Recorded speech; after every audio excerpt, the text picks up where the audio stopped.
I was asked about AI, and I thought, well, let me talk about my kind of AI.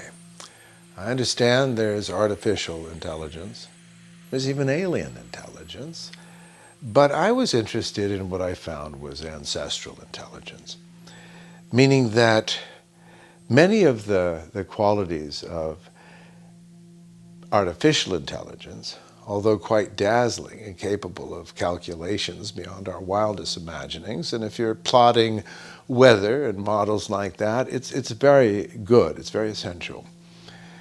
But the tendency is to forget that we are the technology, that we human beings are the outcome of what we might argue is an engineering question asked a very, very long time ago, which is it possible to create a unique consciousness, unaware of its greater consciousness, and yet its greater consciousness will be the genius that informs its body and being, therefore allowing the being to forget that it is that, and therefore is forced to draw something out of themselves.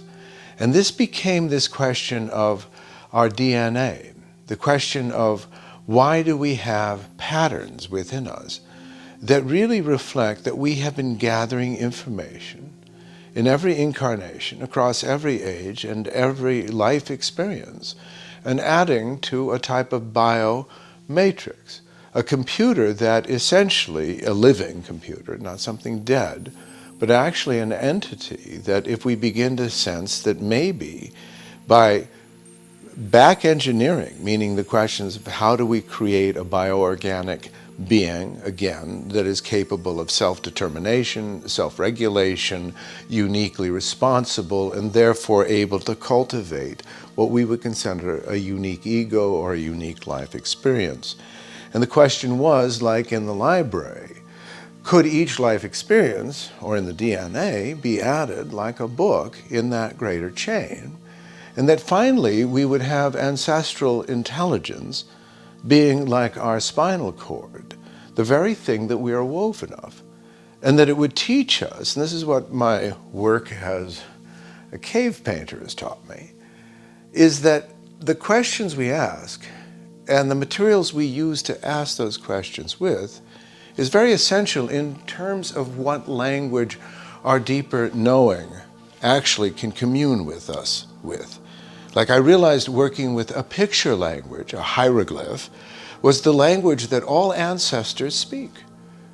They would say we might interpret it differently, tell a different story, but that's like music. It's not to be interpreted the same way. It's to enliven.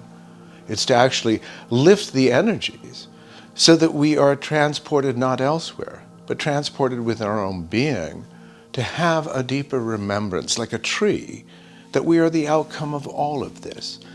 And that's why, in terms of ancestral intelligence and alien or artificial intelligence, these other questions, although they are fascinating and certainly have their own application, my question became, how do we actually honor where we live, that we are the outcome of a human struggle that has for across forever wondered, who am I? Why am I alive? And what's the point? And this has created in us as human a type of traumatized condition because we don't know actually what to take personally or what is just in the bloodstream of a type of torment because we've never been able to get an answer to why we have a type of amnesia. But maybe that is now reaching, I find this is in my work is what is happening, is that really the horizontal, like looking away, is slowing down and we're looking like at our feet finally, back toward our roots, back toward our feet. And this is where ancestral intelligence, meaning the qualities of our humanity that we cannot see, and yet trigger us, that oftentimes in our own family structure, if we could back up and realize we are like in a greater theater of human expression, playing out different roles that are to help heal, not simply ourselves, but the entire family tree. And that's why as we move into these times of AI, is to remember that the greatest gift is the human hand and the human imagination. And that oftentimes the struggle of not being able to see something or figure it out creates a relationship that, yes, it's frustrating. Yes, it's demanding, but that's the relationship. That's what mentors us. That's what reminds us that who we thought we were when we were trying to find the easy way was not who we were. That was what we were trying to escape. But who we are is the ones that push against and push against until finally it is done. And not because it was done quickly, but it was done as something that we become worthy of. And for me, that's what I seek with ancestral intelligence, is as an old cave painter, let my pictures and stories be worthy of the ancestors, both in my family tree and in the forest of the human experience, because this we call forth, and it rises up into us and fills us with meaning in a way that no object and no form of being smarter than could ever fill us with.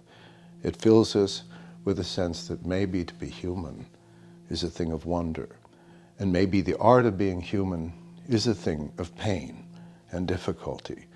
But maybe the wonder of it is we are not defined by that our greater spirit is defined by, in spite of this. So, thank you, AI, and AI for the other things you do as well.